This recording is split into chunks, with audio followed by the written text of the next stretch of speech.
कभी कभी लगता है जैसे सारा दिन हम सिर्फ दूसरों के लिए जीते हैं, सुबह से रात तक का एक ही रूटीन, ना खुद के लिए वक्त ना सुकून। क्या आप भी इसी थकन उकताहट और बेरंग दिनों से गुजर रही हैं? अगर हाँ तो आज की वीडियो आपके लिए है।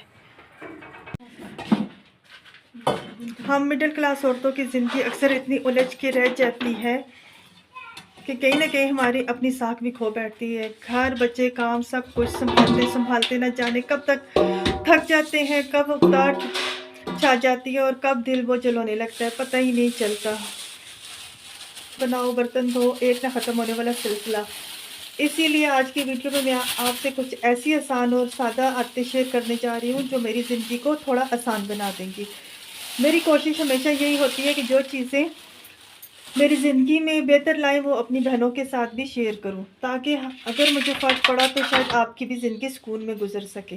अस्सलाम वालेकुम, मेरा नाम है किरण नाज और आप देख रहे हैं स्टनिंग पाकिस्तान। ये चैनल उन सब ख़वातीन के लिए है जो अपनी रोज़मर्रा की मसरूफियात में थोड़ा सा सुकून, आसानी और हौसला ढूंढ रही हैं। आज की वीडियो उन माओं, बहनों और बेटियों के लिए जो दिन रात सब कुछ संभाल रही हैं मगर ख़ुद को वक्त देना भी भूल जाती हैं। आप सबका दिया गया प्यार ही मेरी असल मोटिवेशन है। जो आपकी खूबसूरत मोहब्बत भरे कमेंट्स आते हैं ना तो दिल खुश हो जाता है। वही कमेंट्स मुझे हर बार ये सोचने पर मजबूर कर देते हैं कि नहीं, मुझे कोई ब्रेक नहीं लेनी, मुझे आप लोगों के लिए वीडियो ज़रूर अपलोड करनी है। सच कहूँ तो आज मेरा इरादा बिल्कुल नहीं था वीडियो डालने का। जैसे ही घर के कामों से थोड़ा सा फ्री हुई, दिल में ख्याल आया कि आप लोग यकीनन वेट कर रहे होंगे। बस फिर क्या था, सोचा क्यों ना आज भी आपके लिए एक प्यारा सा दिल से बनाया गया व्लॉग लेकर आऊँ। तो आप सबका तहे दिल से शुक्रिया। आपका प्यार, आपकी सपोर्ट, यही कुछ मेरे लिए ख़ास है।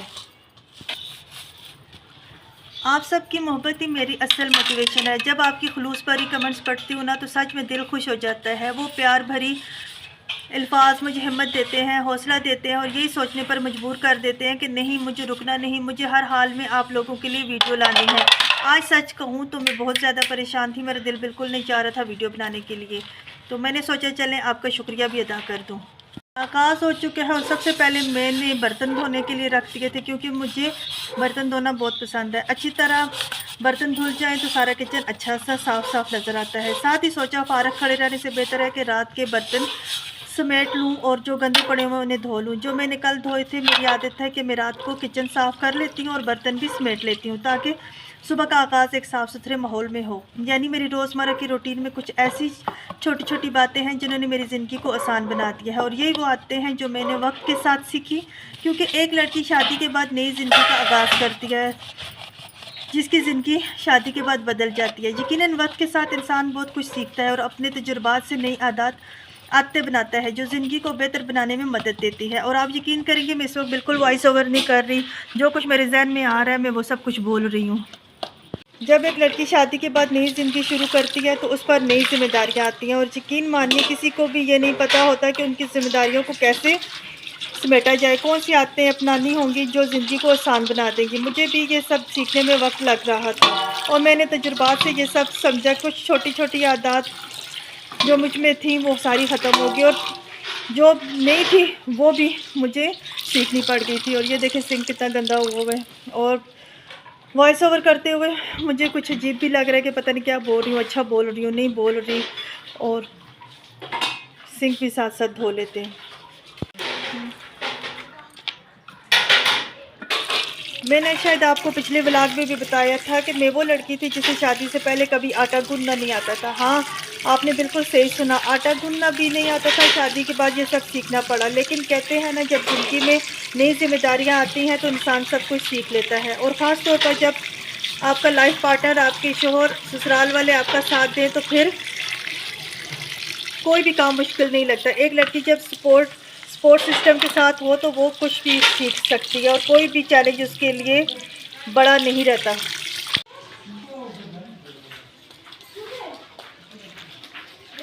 बहुत सारी बहनें ऐसी हैं जो बच्चों के साथ साथ घर को मैनेज करने में मुश्किल महसूस करती हैं। तो मैंने सोचा क्यों ना अपने कुछ ऐसी आदतें आपके साथ शेयर करूं जो मैंने डेली बेसिस पर फॉलो करती हूं।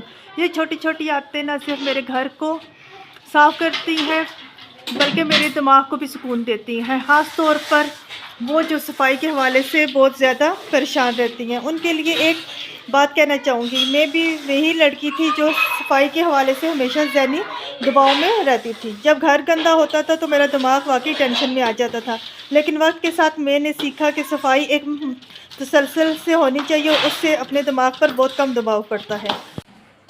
सबसे पहले तो मेरी एक आदत है जो मैं डेली बेस पर फॉलो करती हूँ, और वो ये है कि जब मैं नाश्ता बना रही होती हूँ मेरी कोशिश होती है कि किचन बिल्कुल साफ़ और क्लीन हो। चाहे किचन बड़ा हो या छोटा हो, घर छोटा हो या बड़ा, लेकिन उसके छोटे छोटे हिस्से और तंजीम बहुत अहम होती है। अगर आपकी तरह मेरी भी ये आदत है कि सफाई का बहुत ख्याल रखती हूँ, तो फिर आपको पता होगा कि इन छोटी छोटी आदतों से आपका किचन हमेशा साफ़ सुथरा नज़र आता है। मिसाल के तौर पे जब नाश्ता बनाती हूँ तो चमचे, बेलन और चकला जैसे सामान मुसलसल इस्तेमाल में होते हैं। इन चीज़ों को अगर आप रोज़ाना की बुनियाद पर साफ़ ना करें तो ये बहुत जल्द गंदे और चिपटे हुए गंदे से महसूस होते हैं। मैंने अक्सर घरों में देखा है कि चक्कियाँ, बेलन, सारा सामान गंदा होता है। ऐसा लगता है जैसे सदियों से उनकी सफाई ना की गई हो। तो मेरी कोशिश हमेशा यही होती है कि जैसे ही नाश्ता बना के फ़ारुग होती हूँ उन तमाम चीज़ों को साफ़ कर लूँ और खुश्क होने के लिए रख दूँ। इससे न सिर्फ किचन में सफाई रहती है बल्कि आपका काम भी आसान हो जाता है। हाँ ना, साफ़ कर छोड़ो। जब नाश्ता तैयार हो जाता है तो फ़ौरन ही तवे को पानी के नीचे रख देती हूँ ताकि वो अच्छे तरीके से ठंडा हो जाए। इसी दौरान जब मेरा चकला बेलन, मैं इसको भी धो लेती हूँ। और एक मज़ेदार बात बताती हूँ, मैं चकला बेलने को दो मुख्तलिफ मकासद के लिए इस्तेमाल करती हूँ। एक तो रोटियाँ बनाने के लिए और दूसरा अक्सर मेरे पास जो चॉपिंग बोर्ड नहीं होता तो मैं उस चकले को ही चॉपिंग बोर्ड के तौर पर इस्तेमाल कर लेती हूँ। अगर उस पर गोश्त या सब्जियां कटने हो तो मैं फ़ौरन उस पर काट लेती हूँ और नमक छिड़क कर बाद में लीमू या बेकिंग सोडे के साथ उसको धो लेती हूँ। इसलिए मैं इसको बर्तन धोने वाले स्पंज के साथ अच्छी तरह धोकर साफ़ कर देती हूँ ताकि इसके साथ से लकड़ी की जो छोटी बहुत बुरूदे लगे होते हैं वो टूट के ख़राब ना हो। और ये देखिए मेरा तवा बिल्कुल साफ़ हो गया। अक्सर लोगों के घर में तवा देखती हूँ जो बहुत गंदा होता है, उनके तवे को देखकर ही इतना बुरा महसूस होता है कि उसके घर की रोटी पकी हुई भी खाने को दिल नहीं करता। तवे को अच्छी तरह रगड़ कर साफ़ करने के बाद मेरा ये होता है कि उसे सूखने के लिए रख दूँ। जिस वक्त सूख जाए तो उसे वापस अपनी जगह पे रख लूँ। तवा इतना गंदा हो जाता है, हफ्ते में 3-4 दफ़ा तो लाजमी तवे को धोएं आप।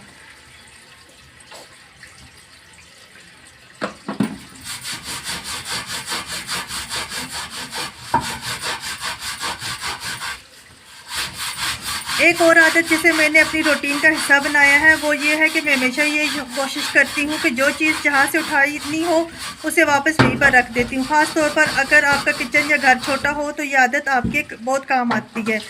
अगर आप अपनी चीज़ों को हर बार उनकी जगह पर वापस रखेंगे तो किचन हमेशा साफ़ सुथरा और मुनज़्ज़म रहेगा। एक और बात, जिस डिब्बे में हम खुश्क आटा रखते हैं ख़ास तौर पर रोटी बनाने के लिए, तो मेरी आदत है कि मैं हर हफ्ते कम से कम एक बार उस डिब्बे को वॉश कर लूँ।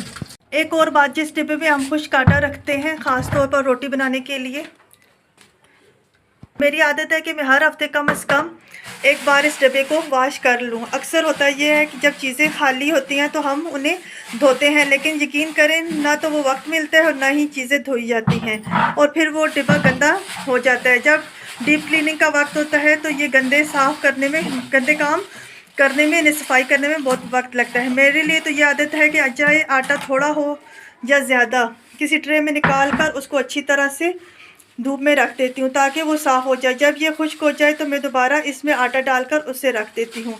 इससे न सिर्फ चीज़ों की सफाई रहती है बल्कि गंदगी का भी कोई मसला नहीं होता। देखिए कितना गंदा वो ऐसा पानी भी से छोड़ो ज़रा जो साफ़ हो चले। हाँ ना, बिच आटा पास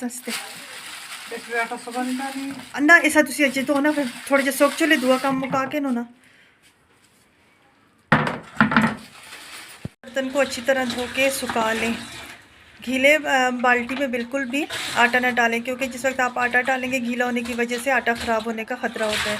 आज लाइटें बहुत कम थी जिसकी वजह से व्लॉग बनने में मुश्किल आ रहा है। और वो पड़ी हुई आटे की बाल्टी, इसे भी हम लोग अभी धो लेते हैं ताकि ये साफ़ सुथरी हो जाए।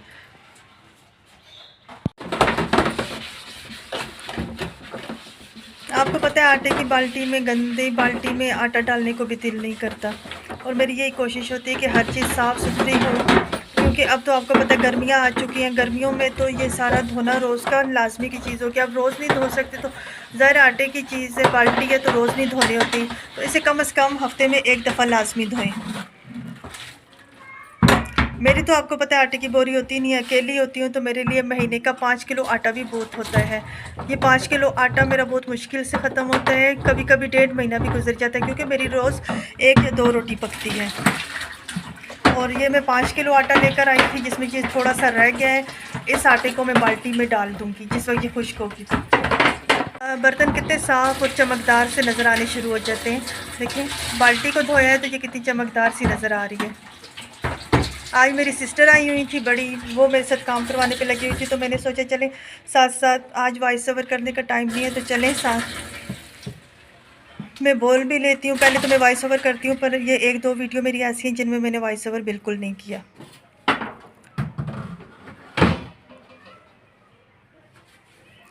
तो ये बेडशीट जो उनसे हैं ये अभी बिछाएंगे अंदर, और ये बाकी मेरे और दानिश के कपड़े पड़े हुए हैं, और ये ऊपर बेडशीटें पड़ी हुई हैं, ये साथ शूज़ पड़े हुए हैं। ये जो उनसे हैं ये शूज़ मैं शादी पर गई थी तो मैं मांग कर लाई थी, तो आज उन्हें वापस करने हैं। अब इस कमरे को समेटना है, अब इस कमरे को समेट रही हूँ और बेडशीट चेंज कर रही हूँ। चाहे आपके पास 2 बेडशीट हो या 3 हो, तो कोशिश ये करें कि हर 2-3 दिन के बाद बेडशीट को चेंज कर दें।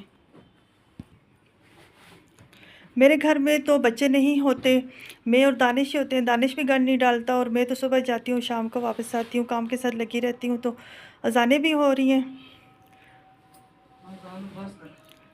अगर आपके घर में छोटे बच्चे हैं तो उनके हाथ गंदे चादरों को लगते हैं और फिर वो बेडशीट पर लग जाते हैं, इसलिए बेडशीट का वक्त हर वक्त चेंज होना ज़रूरी है। अगर आपके पास सिर्फ 1 या 2 बेडशीट्स हैं तो परेशानी की बात नहीं, एक बेडशीट को तब्दील करके दूसरी को वॉश कर लें। इस तरह 2 से 3 दिन के बाद आपकी बेडशीट को चेंज करते रहेंगे तो ये आपके घर की सफाई को बरकरार रखते हैं, बल्कि मददगार साबित होते हैं। उसके साथ ही साथ एक और चीज़ जो बहुत ज़रूरी है वो ये है कि डस्टिंग। ये वाली बेडशीट थी तो मैंने अपनी बाजी को बोला है कि मैंने कहा वो ये बेडशीट डाल दें। इससे पहले थोड़ी जुच्छे को हाँ ना सही जुच्छे छोड़ो सा। पहले वॉइस ओवर करती थी, अब वॉइस ओवर नहीं करती, तो पता नहीं कैसे व्लॉग बन रहा है, कैसे मैं कर रही हूँ, कुछ समझ नहीं आ रही। अज़ानें हो रही हैं, पहले अज़ानें सुनते हैं, फिर साथ साथ अपने व्लॉग को भी शुरू करते हैं। मेरे पास सिर्फ बिस्तर का ये एक ही कवर है जो 3 साल से इस्तेमाल कर रही हूँ, तो मैंने सोचा चलें अब अपने इस कवर को भी चेंज कर लूँ। इंशाल्लाह मुझे तनख्वाह मिल जाएगी तो मैं अपने इस बिस्तर के कवर को भी चेंज कर लूँगी। आप मेरे अक्सर व्लॉग में यही कवर देख रहे होंगे, तो अब मैं इसे भी चेंज करूँगी इंशाल्लाह।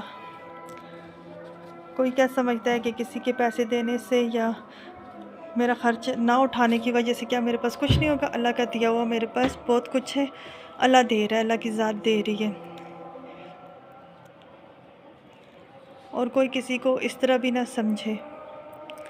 बस बहुत कुछ कहना चाहती हूँ, कुछ नहीं भी कह सकती, और इंशाल्लाह जल्दी ही मैं आपको अपना घर भी दिखाऊंगी जो मैं ले रही हूँ। इंशाल्लाह भी ले रही हूँ, मुझे पूरी उम्मीद है, और इंशाल्लाह 1 मंथ तक मैं आपको अपना घर दिखाऊंगी जो मैंने ख़ुद अपने पैसों से ख़रीदा है, अपने अब्बू की जो मेरी कुछ प्रॉपर्टी भी की है उससे मैं अपना घर ले रही हूँ, बल्कि ले चुकी हूँ मैं अपना घर। और इंशाल्लाह 1 मंथ 2 मंथ तक मैं वहाँ शिफ्ट हो जाऊँगी, और इस एरिया से दूर लिया है। इस एरिया में तो रहना बिल्कुल नामुमकिन है, मुझे ये जगह पसंद ही नहीं है। इधर रहकर मेरा बेटा भी मुझसे दूर हो रहा है, उसकी आदतें भी बहुत ख़राब हो रही हैं, तो मैं चाहती हूँ कि मैं उसे लेकर यहाँ से चली जाऊँ, और इंशाल्लाह मैं जाऊँगी भी यहाँ से लेकर उसे, क्योंकि यहाँ रहने का फ़ायदा नहीं है ना, इतनी नौकरी करके आके इतना पहाड़ चढ़ना, तो किस लिए बंदा कमाए अपने घुटने तोड़वाने के लिए। और इंशाल्लाह मैं यहाँ से 1 मंथ तक जा रही हूँ। अपने रोज़मर्रा के कामों में डस्टिंग को शामिल करें, ये छोटी सी आदत आपके घर को साफ़ सुथरा रखने में बहुत मददगार साबित होती है। जब आप अपने रोज़मर्रा के काम करती हैं तो मुझे ऐसे लगता है कि जब तक आपकी अच्छी तरह से कमरे की डस्टिंग ना हुई हो, तो अच्छे तरीके से झाड़ू ना लगाएं, तो आपका कमरा या घर कभी भी साफ़ नहीं लगता। अगर हम लोग चाहते हैं, ये देखें, कि हमारा घर साफ़ लगे तो अच्छे तरीके से डस्टिंग करें। मैंने एक ब्रश रखा हुआ है, उस ब्रश के साथ में हमेशा डस्टिंग के लिए, जिस वजह ये चनोट के थोड़े बहुत डिज़ाइन बने हुए हैं, तो इन डिज़ाइन में मैं मार के इन मर से सारी गर्द में हटा देती हूँ। मेरे लिए जब भी अपने इस चुनौती फर्नीचर या किसी और जगह से मिट्टी हटानी हो या ऐसा काम होता है जो मेरे कमरे को हकीकत में साफ़ सुथरा बनाता है। ख़ास तौर पर अगर फर्नीचर के अंदर डिज़ाइनिंग के दरमियान मिट्टी फंस गई हो तो वो आसानी से निकल जाती है और कमरा फ़ौरन ताज़ा और साफ़ महसूस होता है। आपको पता है चनोट का जो फर्नीचर होता है जब तक उसकी सही डस्टिंग ना की जाए तो उसमें मुझे ज़्यादा से ज़्यादा 5 से 7 मिनट लगते हैं। जैसे ही मैं बाहर का फ़र्श धो रही थी तो मैंने सोचा कि क्यों ना लगे हाथों जो और काम है वो भी कर लूँ। जो बचे हुए कपड़े थे मैंने सोचा वो समेट लूँ। तो मैं शादी पर गई हुई थी, शादी से अभी वापस आई हूँ तो जो कपड़े थे वो मैंने उन्हें समेटना शुरू कर दिया। बाजी को ही मैंने बोला ये देखें, ये शाम का वक्त है और शाम के वक्त पे इतनी ठंडी ठंडी हवा चल रही है और देखें मैंने बिल्कुल भी पंखा नहीं चलाया हुआ। और जिसमें मैं व्लॉग बनाती हूँ रोशनी कम होती है तो इस तरह का ये मैंने स्टैंड लगाया हुआ। हाँ, ये कपड़े गंदे हैं, इन्हें धोने के लिए रखते हैं। और ये देखें मेरे पास बिल्कुल भी स्टैंड वो नहीं है, टेबल या कुछ चीज़ नहीं है कि मैं टीवी इसके ऊपर रखूँ। तो उसके लिए भी मैंने अभी बहुत सा इंतज़ाम करने पर मैं अपने घर में इंशाल्लाह शिफ्ट हो रही हूँ, अपने घर जा रही हूँ। तो मैं वहाँ पे जाके सब कुछ करूँगी। यहाँ पे मैं कोई भी चीज़ नहीं ख़रीदती कि पहाड़ी इलाका है तो यहाँ से सामान लेके जाना बहुत मुश्किल है। अभी पर्दे वगैरह सुबह चेंज करूँगी। ये दानिश का मोबाइल पड़ा हुआ है, गंदे हैं तो उन्हें मैंने बाजी को बोला मशीन में डाल दे। बेचारी अपनी बहनें ही काम आती हैं मुश्किल वक्त में। और ये मेरी जूतियाँ पड़ी हुई हैं, दानिश की चप्पल, बाजी की चप्पल पड़े हुए, मेरा खूसा पड़ा हुआ है, दानिश का स्कूल का शूज़ पड़ा हुआ है एक तो मेरी। और ये देखें मेरा ये हिस्सा तो इतना गंदा हर वक्त रहता है ना, दानिश हर चीज़ उठा के फैला के रख देते हैं। और ये शीशा भी टूटा हुआ है तो मैं नहीं ठीक करवाती। तो मैं बस अपने घर को जाके अब सेट करूँगी इंशाल्लाह। पापा को बताया भी था मैंने कहा ये कुछ अलमारियाँ वगैरह टूटी हुई हैं, इन्हें ठीक करवा दें। तो जो चीज़ें ख़राब थी वो भी मैंने बता दिया था, किचन भी मैंने बताया। मैंने दानिश के पापा को बताया था कि मैंने कहा ये देखो आपका घर ख़राब हो रहा है, ये सारा, इस घर को जल्दी जल्दी ठीक करवा दो। अब उनकी चीज़ है, ठीक करवाएं ना करवाएं उन्हें ख़ुद पता होना चाहिए कि उनकी चीज़ ख़राब हो रही है, उसे ठीक करवाएं। और ये खिड़की भी ख़राब हुई है तो सब चीज़ों का मैंने बताया है। तो ज़ाहिर है मैं फिर इधर पैसा लगा नहीं सकती। अगर मैं इस घर में पैसा लगाऊंगी तो फिर मैं अपने घर में जाके क्या करूंगी। ज़ाहिर है मुझे पैसे चाहिए, मैंने अपना घर तैयार करवाना है।